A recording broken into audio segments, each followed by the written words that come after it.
Palavra da Verdade, com Hernandes Dias Lopes.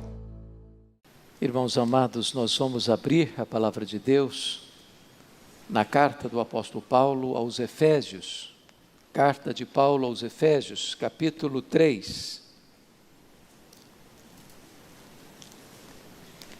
E vamos ler dos versos 14 ao verso 21.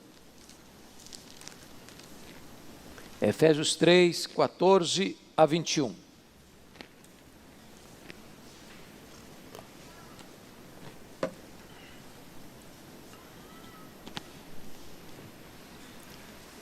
Este texto que vamos ler é literalmente uma oração feita pelo apóstolo Paulo. Aliás, a segunda oração que ele faz nesta breve carta. E ele diz assim: por esta causa, me ponho de joelhos diante do Pai, de quem toma o nome toda a família, tanto no céu como sobre a terra, para que, segundo a riqueza da sua glória, vos conceda que sejais fortalecidos com poder, mediante o seu Espírito no homem interior, e assim habite Cristo no vosso coração pela fé, estando vós arraigados e alicerçados em amor, a fim de poderdes compreender com todos os santos qual é a largura e o comprimento, e a altura e a profundidade, e conhecer o amor de Cristo que excede todo entendimento, para que sejais tomados de toda a plenitude de Deus. Ora, àquele que é poderoso para fazer infinitamente mais do que tudo quanto pedimos ou pensamos, conforme o seu poder que opera em nós, a Ele seja a glória na igreja e em Cristo Jesus, por todas as gerações, para todos sempre. Amém.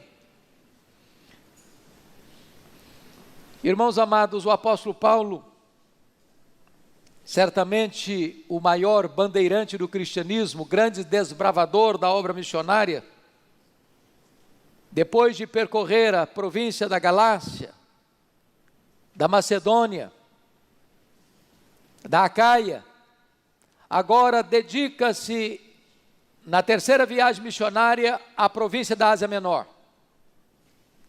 E ele vai passar 3 anos na maior cidade da Ásia Menor, a capital daquela província que é a cidade de Éfeso.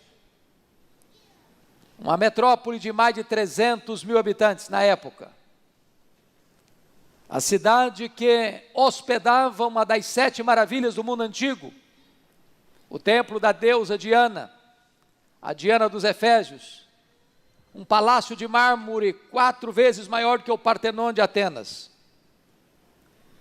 Uma cidade fortemente idólatra, uma cidade fortemente ocultista, e sem os recursos de que dispomos hoje, Paulo chega naquela cidade, e em 3 anos, o evangelho impacta de tal maneira a cidade, que a idolatria recua. Os mágicos convertidos a Cristo queimam seus livros de magia em praça pública. E diz Atos 9 que a palavra de Deus prevalece na cidade. Além do mais, toda a província é alcançada, igrejas são plantadas nas principais cidades, como Esmirna, Pérgamo, Tiatira, Sardes, Filadélfia, Laodiceia, Colossos e Herápolis. Agora Paulo está se despedindo desta igreja. E ele está rumando para Jerusalém, onde levaria uma oferta aos pobres da Judeia. No caminho, no porto de Mileto, ele reúne-se com os presbíteros da igreja de Éfeso e diz para eles assim: o Espírito Santo me assegura de que eu enfrentarei pela frente cadeias e tribulações, mas em nada considero a vida preciosa para mim mesmo, conquanto que eu complete a minha carreira e o ministério que eu recebi do Senhor Jesus para testemunhar o evangelho da graça de Deus. Ele chega em Jerusalém e ele é preso. Conspiram contra ele para matá-lo. Ele é transferido para Cesareia Marítima, quartel-general de Roma em Israel. Ele fica ali 2 anos, debaixo de pesadas acusações dos judeus, sob a égide dos governadores Félix e Festo. Então, em virtude de haver uma conspirata contra ele, por parte do Sinédrio, que cooptava o governador para entregá-lo, sabendo que eles iriam matá-lo antes de chegar em Jerusalém, opta por ser julgado em Roma, porque era direito seu como cidadão romano fazer essa opção. Então ele chega em Roma preso, chega em Roma algemado, e é desta prisão de Roma, irmãos, que ele escreve esta carta, a carta aos Efésios. Esta é a rainha das cartas de Paulo. Esta é a carta eclesiológica do Novo Testamento. E nesta epístola há um registro de 2 orações. No capítulo 1, há uma oração por iluminação. No capítulo 3, há uma oração por capacitação. Eu não tenho dúvidas de que Paulo, ao se pôr de joelhos, alcança o pináculo do seu entendimento teológico. Ao se colocar de joelhos, ele alcança as alturas excelsas da compreensão das Escrituras. E então, mesmo preso, com limitações de movimento e de mobilidade, os homens não podem impedi-lo de orar. E eu posso lhes garantir que a oração é o instrumento mais poderoso que Deus colocou nas mãos da igreja. Porque a oração conecta a fraqueza humana à onipotência divina. A oração conecta o altar da terra com o trono do céu. E aqui o apóstolo Paulo, preso, já velho, com cicatrizes no seu corpo, não faz qualquer pedido de bênçãos materiais. Ele não pede para ser solto. Ele não pede para ser curado, porque era um homem doente. Ele não pede conforto na prisão. Ele pede para que a igreja seja revestida com poder. E eu queria então olhar com vocês, e peço que todos de Bíblia aberta comigo considerem a exposição que Paulo faz neste texto. Primeiramente, vejamos o preâmbulo desta oração. Ele começa assim: por esta causa. E a pergunta é: que causa? Do que ele está falando? Por esta causa.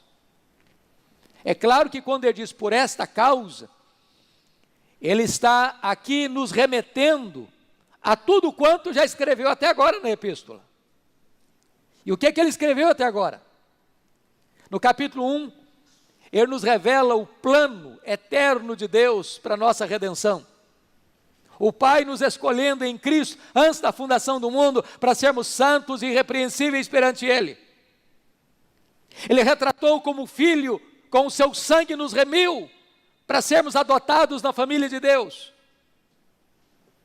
Ele mostrou como o Espírito Santo nos foi dado como selo, garantindo-nos que somos propriedade de Deus, e nos deu o penhor do Espírito Santo. Ele orou para que Deus abrisse os olhos espirituais da igreja, para que ela entendesse a sua herança, o seu chamado e o poder que estava à sua disposição. No capítulo 2, ele retrata para nós como nós estávamos mortos e Deus nos deu vida. Ele retrata para nós que o pecado trabalha contra nós, mas Deus trabalha por nós, Deus trabalha em nós, Deus trabalha através de nós. Ele retrata como Deus, no seu plano eterno, juntou judeus e gentios num só povo, a igreja, o corpo de Cristo. Ele retrata para nós que o Evangelho, reunindo judeus e gentios, era o grande mistério oculto das gerações, mas agora revelado a nós, no Evangelho. E ele diz: por esta causa, meus irmãos, eu me ponho de joelhos diante do Pai. E eu queria então tomar emprestada esta frase de Paulo para ser o tema da nossa mensagem. Por esta causa, eu me ponho de joelhos. Notem vocês que normalmente os judeus oravam de pé. Quando havia uma causa muito urgente, então os judeus se ajoelhavam para orar. Ele está fazendo um pedido da mais alta importância para a igreja. E ele está dizendo que vai se colocar de joelhos para fazer essa oração. E ele então coloca a motivação, revelando a exultação pela obra de Deus na igreja, quando ele diz no verso de número 14 e 15 o seguinte: por esta causa me ponho de joelhos diante do Pai, de quem toma o nome toda a família, tanto no céu como sobre a terra. Quando ele fala toda a família, tanto no céu como sobre a terra, ele está se referindo à mesma igreja em duas dimensões. A igreja triunfante é a igreja do céu, a igreja militante é a igreja da terra.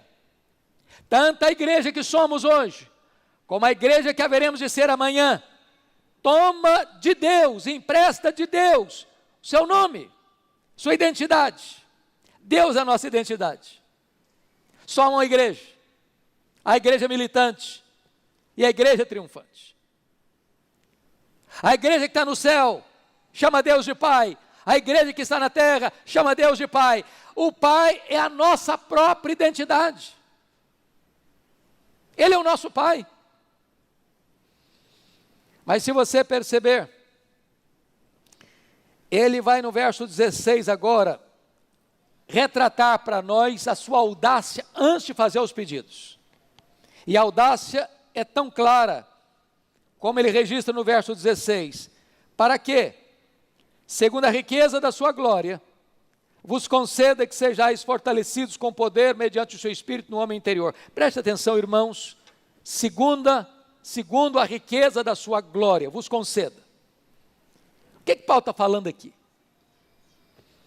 Ao se colocar de joelhos para fazer o seu pedido, ele está pedindo que Deus atenda a sua oração segundo a riqueza da sua glória. E aí eu preciso entender o que é glória de Deus. Porque glória de Deus não é um atributo. Deus tem atributos que ele chama comunicáveis e atributos que ele chama incomunicáveis.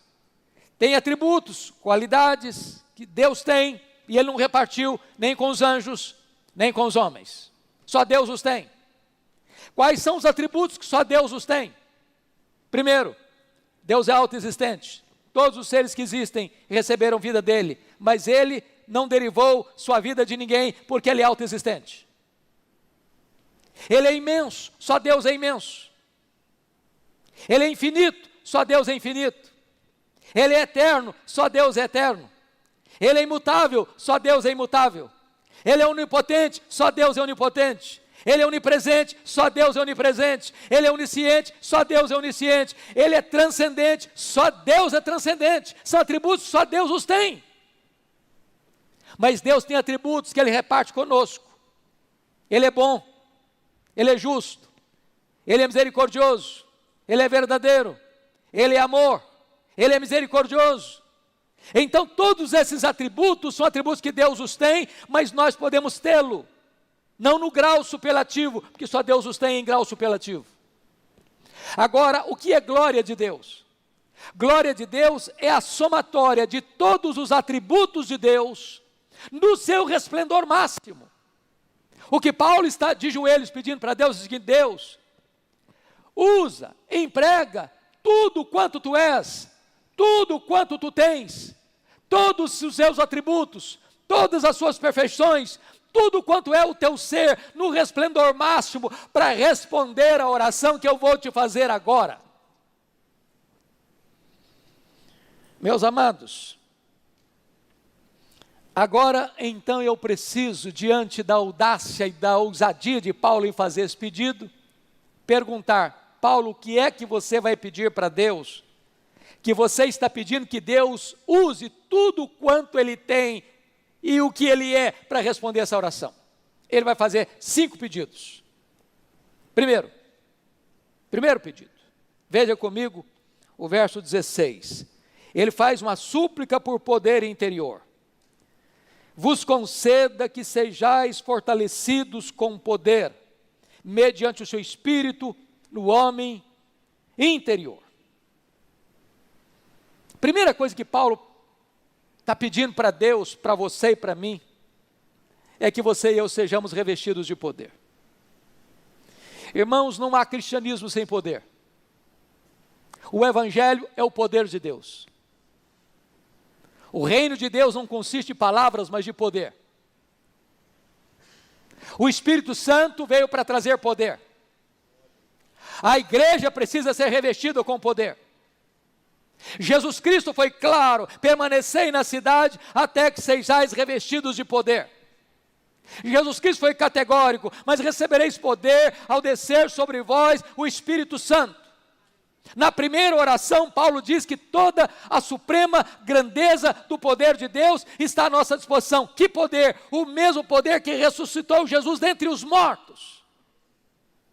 A igreja não pode ser uma família fraca, a igreja não pode ser composta de um povo fraco. A igreja recebeu o poder e ela deve ser fortalecida com todo o poder.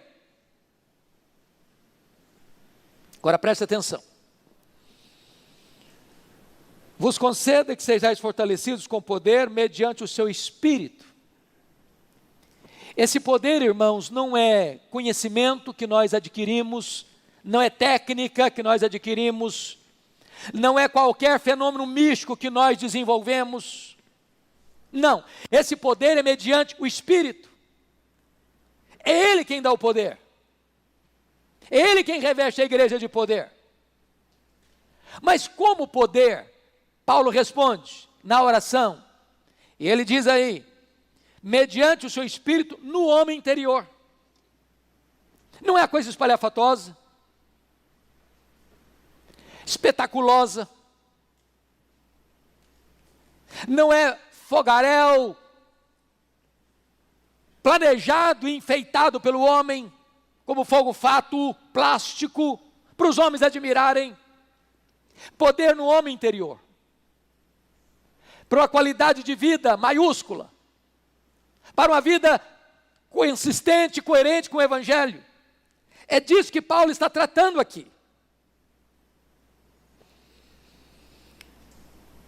E eu gostaria então de pensar com vocês, à luz do livro de Atos, por exemplo, que todo crente, irmãos, tem o Espírito Santo. Se você não tem o Espírito Santo, você não pode dizer que é um crente. Ninguém pode dizer Senhor Jesus, senão pelo Espírito Santo. Quem não tem o Espírito de Cristo está não é dele. Mas uma coisa é ter o Espírito Santo presente, outra coisa é ter o Espírito Santo presidente. Uma coisa é ter o Espírito Santo, outra coisa é ser cheio do Espírito Santo. Uma coisa é ter o Espírito Santo, outra coisa é ser revestido com o poder do Espírito Santo. É desta maneira então que Paulo está orando para que o Espírito Santo nos capacite, nos revista. Talvez você pergunte, mas poder para quê, pastor? Poder, à luz de Atos 1, para sair da especulação teológica para o campo da ação. Poder para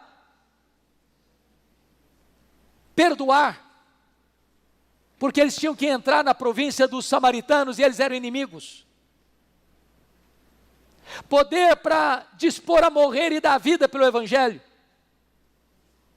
Poder para olhar as fronteiras mais distantes do mundo e levar o Evangelho a elas até os confins da terra. Sem poder, irmãos, a igreja fica recuada entre quatro paredes. Sem poder, nós capengaremos na vida espiritual e não alcançaremos o voo das águias, nas alturas excelsas.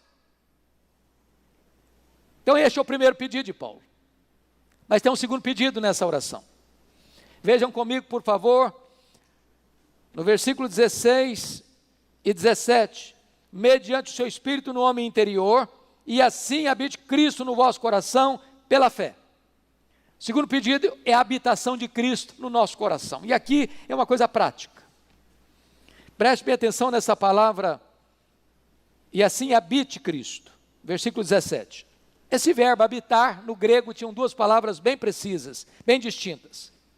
A palavra paroikel e a palavra katoikel. O paroikel é o habitar de um turista que viaja e que pernoita num hotel. Você chega, você paga uma diária, você recebe as chaves, você fica naquele quarto, naquela suíte, por um dia, 2 dias, quanto você pagou? Você desfruta daquele local. Mas você não é dono daquele hotel, você não é dono daquele quarto, você não tem liberdade de tirar as coisas dali, de mudar as coisas dali. Você não é proprietário, você não é dono. Você chegou e você vai embora. Você é apenas um hóspede. Essa é a palavra katoikel, mas a palavra paroikel, mas a palavra que Paulo usou aqui não é paroikel, é katoikel. E sabe o que é katoikel? É habitar como dono da casa. É habitar como alguém que tem as chaves da casa. É habitar como alguém que pode fazer uma reforma na casa. É habitar como alguém que, à luz de Neemias, pode jogar os móveis de Tobias fora de casa.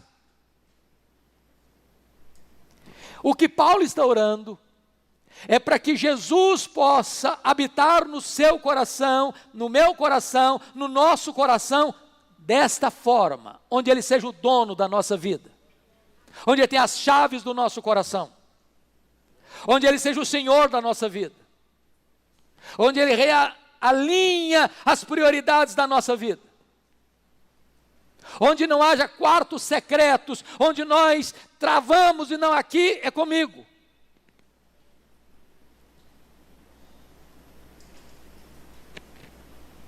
Agora eu queria que você parasse e pensasse comigo.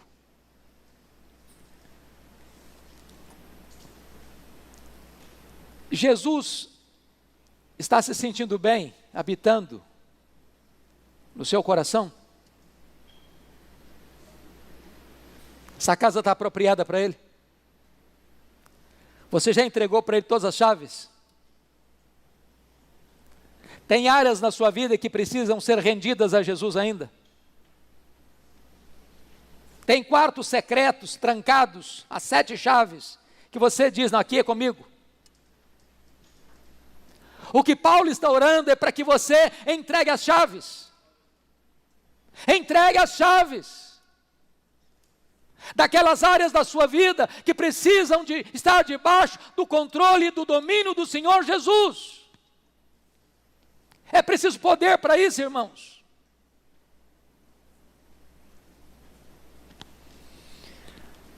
Ao terceiro pedido, e o terceiro pedido, confiram comigo, está aí no versículo de número 17. E assim habite Cristo no vosso coração, pela fé, estando vós arraigados e alicerçados em amor. Ele está pedindo um aprofundamento do amor fraternal. Sabe por quê? Tem gente fácil de amar. Tem gente que para amar você precisa de poder. Se você não tiver poder, você não ama. E Paulo está pedindo a Deus isso. Notem vocês comigo. Estando vós arraigados e alicerçados em amor. Ele usa 2 imagens, 2 metáforas. Uma da botânica e a outra da engenharia civil. A ideia aqui de arraigados é de uma árvore que está plantada com raízes profundas, que a tempestade chega e açoita essa árvore, e ela mantém-se firme porque tem raízes profundas.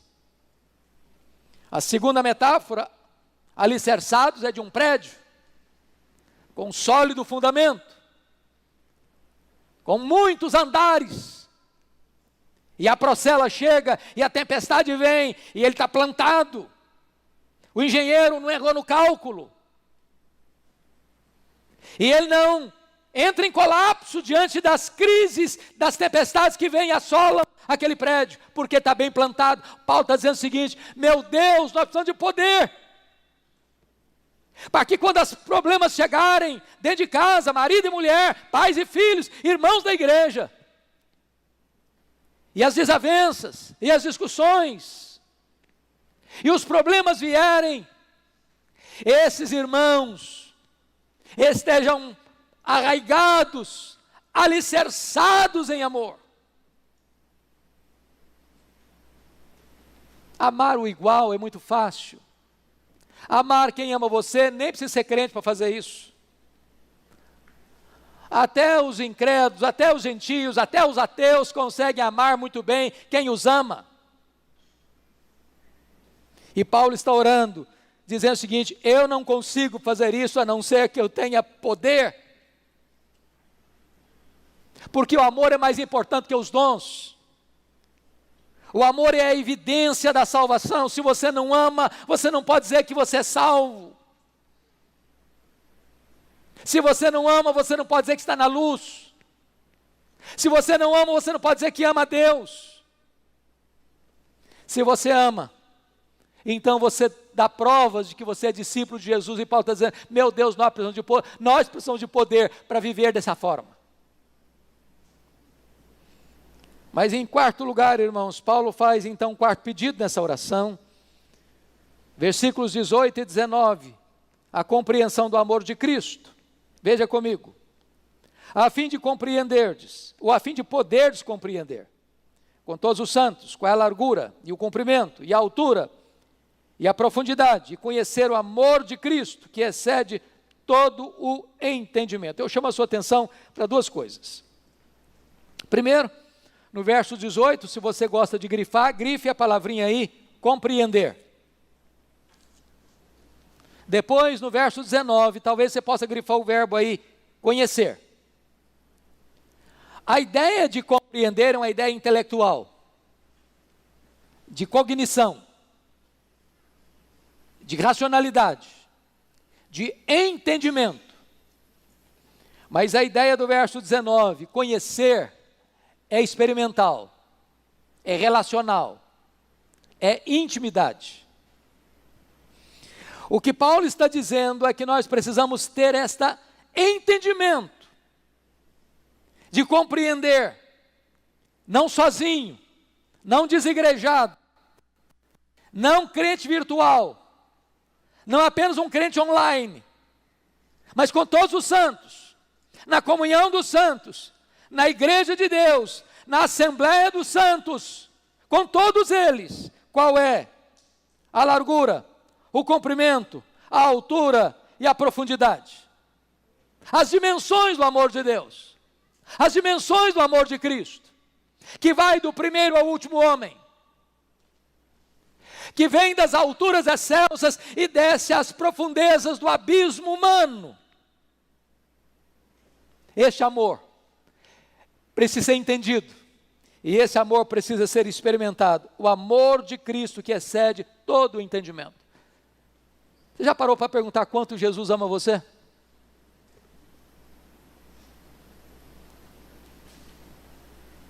Sendo Deus, ele se fez homem. Sendo rico, ele se fez pobre. Sendo santo, ele se fez pecado. Sendo bendito, ele se fez maldição. Sendo honrado pelos anjos, sujeitou-se a ser cuspido pelos homens.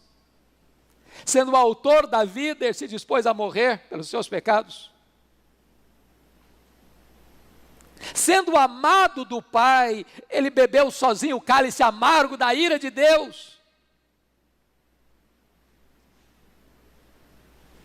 Tendo todo o poder nos céus e na terra, ele se sujeitou à morte, morte de cruz. Sabe por que ele fez isso? Porque ele ama você. Porque ele ama você. Se você tem dúvidas do amor de Deus por você, olhe para a cruz. Não há como Deus amar mais você do que já amou. Essa é a máxima expressão do amor de Deus.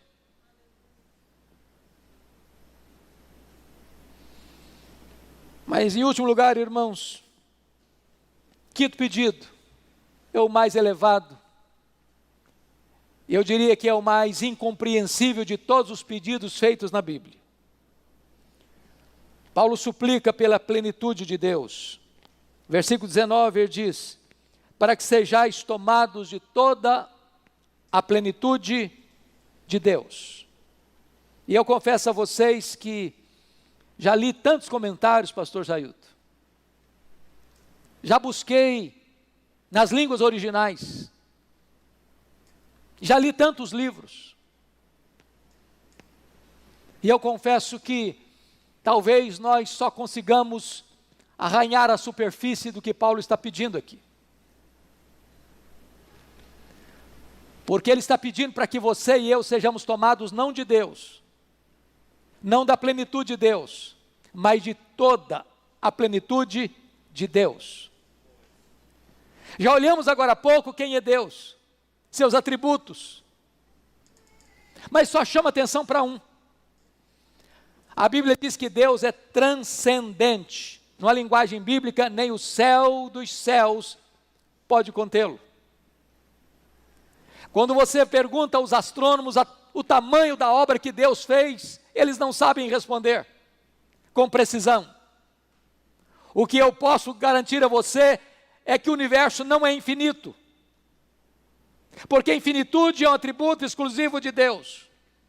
Talvez infinito seja para nós, porque nunca houve, talvez jamais haverá, um homem que possa dizer: aqui está o último limite do universo.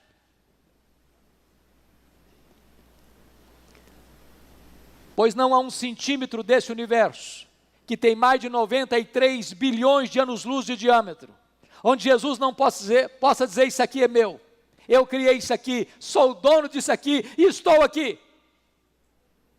Ele é maior que tudo que existe. E agora Paulo está de joelhos, numa prisão, algemado, orando e pedindo para que você e eu sejamos tomados de toda a plenitude de Deus.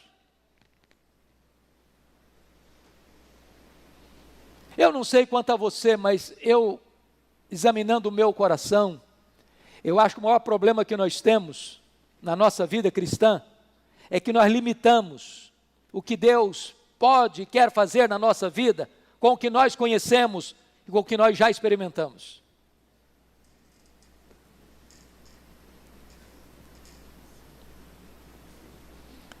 Quando Paulo faz essa oração, ele extrapola, ele excede, ele vai além da compreensão humana.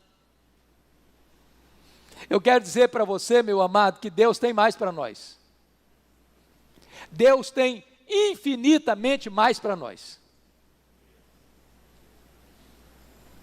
Aquilo que Dwight Lyman Moody experimentou na América no século XIX, quando ele caiu de joelhos dentro de uma casa, e o Espírito Santo vindo com poder sobre ele, ia dizendo que ondas elétricas pareciam penetrar pelo seu corpo, e ele dizia que ainda que desse toda a riqueza do mundo em troca daquela experiência, que ele rejeitaria. Mesmo sendo um homem sem academia, de grande instrução intelectual, aquele homem se levanta daquele quarto, para a partir daí levar mais de 500 mil pessoas a Cristo. Ele abria a boca e o poder de Deus fluía de seus lábios, os corações mais duros se rendiam, multidões se rendiam aos pés do Salvador. Oh irmãos, Deus é o mesmo, o poder de Deus é o mesmo. E Paulo está orando para que a igreja seja tomada de toda a plenitude de Deus. Nós não podemos nos conformar com o cristianismo raso, nós não podemos nos conformar com o cristianismo medíocre, nós não podemos nos conformar com a vida opaca, uma vida insossa, uma vida rasa, uma vida morna, se temos na nossa disposição a suprema grandeza do poder de Deus.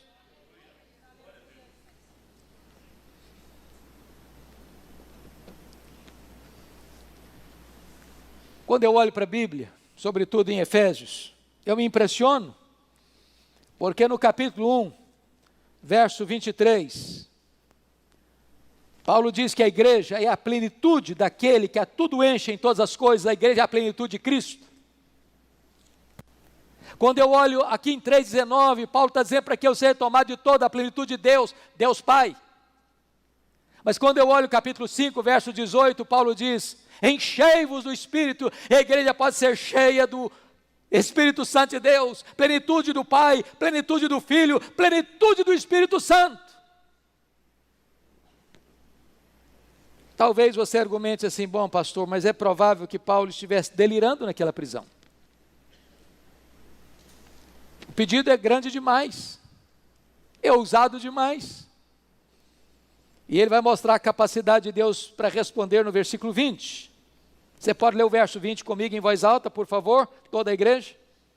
Ora, aquele que é poderoso para fazer infinitamente mais do que tudo quanto pedimos ou pensamos, conforme o seu poder que opera em nós. Esse versículo só faz sentido pleno para nós quando você entende o que ele pediu. Porque já pediu algo que não dá para medir, já pediu algo que não dá para você compreender. Ele pediu para que a igreja seja tomada de toda a plenitude de Deus. Paulo, você está sendo ousado demais, você está sendo audacioso demais, você pediu demais, você não mediu as consequências do seu pedido, e aquele pedido que é máximo, ele está dizendo: olha, Deus é poderoso para fazer infinitamente mais. Eu não sei o que é infinitamente mais do que eu já tinha pedido. O que cabe a nós é entender uma coisa: Deus tem mais para nós. Deus tem infinitamente mais para nós. E ele não poderia terminar, portanto, essa oração a não ser com a doxologia. No versículo 21, a ele seja a glória, na igreja e em Cristo Jesus, por todas as gerações e para todos sempre. A igreja é a esfera onde a glória de Deus se manifesta. É glória no corpo, é glória na cabeça, é glória no tempo, é glória na eternidade. E Paulo diz: por esta causa, eu me ponho de joelhos. Queria que por um momento você fechasse os seus olhos e você fizesse algumas perguntas a você mesmo.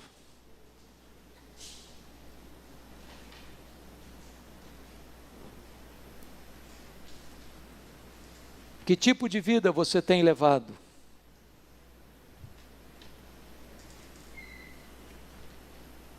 O que você conhece acerca deste assunto que Paulo está orando aqui? Você tem sido revestido com poder mediante o Espírito Santo no seu homem interior?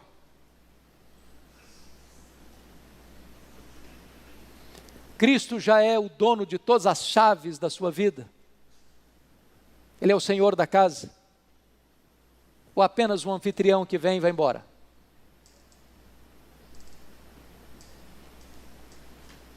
Você tem amado os seus irmãos? Não amor raso, que passa um vendaval e derruba.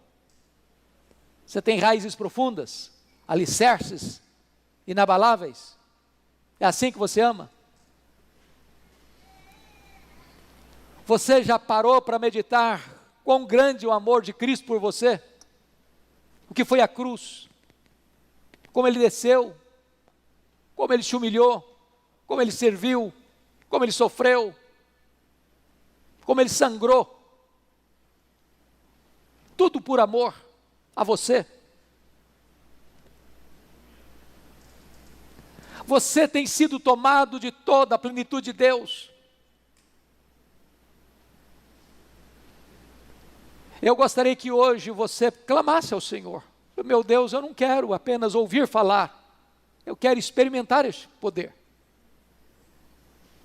Eu não quero apenas recorrer à história para saber quando tu fizeste, onde tu fizeste, como tu fizeste. Meu Deus, eu quero que tu faças outra vez na minha vida. Por esta causa, eu me ponho de joelhos. Se você quer nesta noite clamar ao Senhor para que isso aconteça na sua vida, eu gostaria de convidar você, onde você está, no seu lugar, aqueles que puderem, vamos nos colocar de joelhos. Porque se Paulo fez isso, por que não fazermos também? Por esta causa, eu me ponho de joelhos. Nós vamos orar ao Senhor.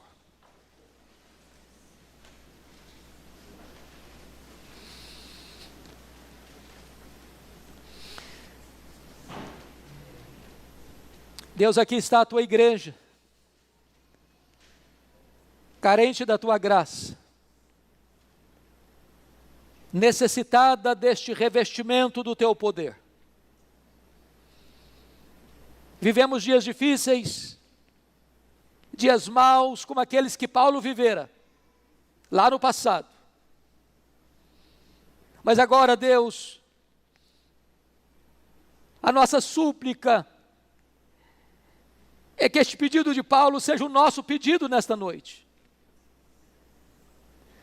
Segundo a riqueza da tua glória, Deus, conceda-nos isto. Nós precisamos de poder, Senhor. Tantas vezes estamos fracos, débeis, jogados de um lado para o outro. Quantas vezes, Senhor, a fraqueza é a marca da nossa vida e não o poder. Dá-nos poder, Senhor. Nós não queremos nada daquilo que tu não prometeste, nós não queremos nada daquilo que não é promessa da tua palavra, nós não queremos ir 1 centímetro além da tua palavra, nós não queremos ficar aquém, nem 1 centímetro, Senhor. Tudo quanto tu prometeste nós queremos, nós precisamos. Ó Deus, em nome de Jesus, fortaleça o nosso homem interior. Fortaleça os nossos sentimentos, fortaleça a nossa razão, fortaleça o nosso entendimento, fortaleça a nossa fé. Nós queremos ser robustos na fé, Senhor. Em nome de Jesus, meu Deus, toma as chaves do cofre da nossa vida. Aquelas áreas, meu Deus, que ainda nós somos tentados a tomar conta, aquelas áreas que nós somos vulneráveis, Senhor, e temos dado vazão tantas vezes à carne, tantas vezes sofremos vergonha, derrota. Toma essas chaves das tuas mãos, Senhor. Em nome de Jesus, dirige a nossa vida. Seja o dono do nosso coração. Oh, meu Deus, dá-nos a bênção de compreender o teu amor por nós. Compreender o que Cristo fez por nós. Compreender o que significou aquela cruz, o que significou aquele túmulo, o que significou aquele túmulo aberto e vazio, a ressurreição do nosso Senhor. Ajuda-nos a compreender essas verdades. E permita, Deus, que saiamos daqui hoje com a disposição profunda na nossa alma, de sermos tomados pela Tua presença, de sermos cheios do Espírito Santo, de termos a plenitude de Cristo, de sermos tomados de toda a plenitude de Deus. Que seja assim, Senhor, para a glória do Teu nome, para a edificação da Tua igreja, e para que este mundo seja impactado com o Evangelho da graça do Senhor Jesus Cristo. Assim oramos em nome de Jesus. Aleluia. Amém.